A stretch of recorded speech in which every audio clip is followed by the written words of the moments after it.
রাধে রাধে বন্ধুরা, সবাই কেমন আছো? আশা করি সবাই খুব ভালো আছো। তো চলো, আমার একটা নতুন ব্লগে তোমাদের সকলকে জানাই স্বাগত। তো আজ আমি যাচ্ছিলাম বাবার বাড়ি থেকে শ্বশুর বাড়ি। আর এটা শ্রাবণ মাস পড়ে গেছে, আজ শ্রাবণ মাসের 2 তারিখ। যদিও ভিডিওটা আমার দিতে অনেকটা লেট হলো, কারণ এডিট করার হয়ে ওঠেনি।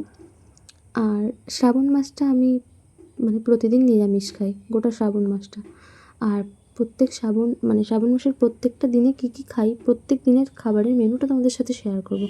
আর তোমরাও কে কে এই শ্রাবণ মাসটা নিরামিষ খাও, আমাকে কিন্তু অবশ্যই কমেন্টে জানিও।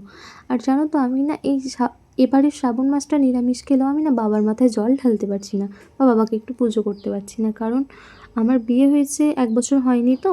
আর আমাদের আমার বরের একটা দিদুন, আমারও দিদুন হয়, তো উনি মারা গেছিলেন। এবার ছুঁয়েছি, আমাদের এখানে নিয়ম নাকি যে কেউ মারা গেলে তাকে ছুঁড়ে নাকি গঙ্গাচান না করা পর্যন্ত নাকি ঠাকুর ছোঁয়া যাবে না।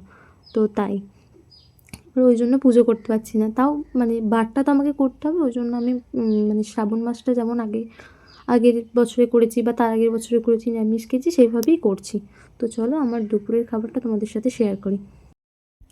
আর মেনুতে ছিল ভাত, আলু ভাজা, লঙ্কা, নুন, আর পটল দিয়ে সর্ষে পটল করেছিল, আর ছিল সয়াবিনের তরকারি। আর তারপরেই দেখো আমার এই পার্সেলটা চলে এসেছিলো। তো চলো একটু দেখি কেমন হলো। পার্সেলটা খুলে ফিট করে তোমাদেরকে একটু দেখাই। তো এটা আমার আর আমার মামুনির ফিট করতে লেগেছিলো আধা ঘন্টা। তো আধা ঘন্টা বাদ ফিট করার পর জিনিসটা আমার ভালো লেগেছে, কিন্তু আমার মনে হয়েছে যে কালারগুলো একটু ডিপ হলে বা গ্লো হলে আরও ভালো লাগতো।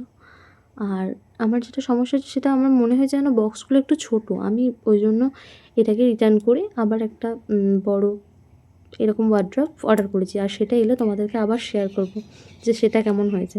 আর আমি তো দেখো কত কষ্ট করে লাগাচ্ছি, একবার এদিকে করাচ্ছি, একবার ওদিকে করাচ্ছি, অনেক কষ্টে ফিট করেছিলাম ওটা। আর দেখো, তারপর আমি ফাইনালি রেডি করে ফেলেছি।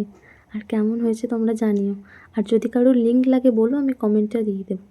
আর সন্ধেবেলা আমরা খেয়েছিলাম পাঁপড় ভাজা আর সিঙ্গারা। আজকের ভিডিওটা এতটুকুই। ভালো লাগলে like, comment, share and subscribe করে দিও। চলো টাটা, দেখা হবে নেক্সট কোনো ব্লগে। ততক্ষণের জন্য সবাই ভালো থেকো, সুস্থ থেকো, আর সবাইকে ভালো রেখো।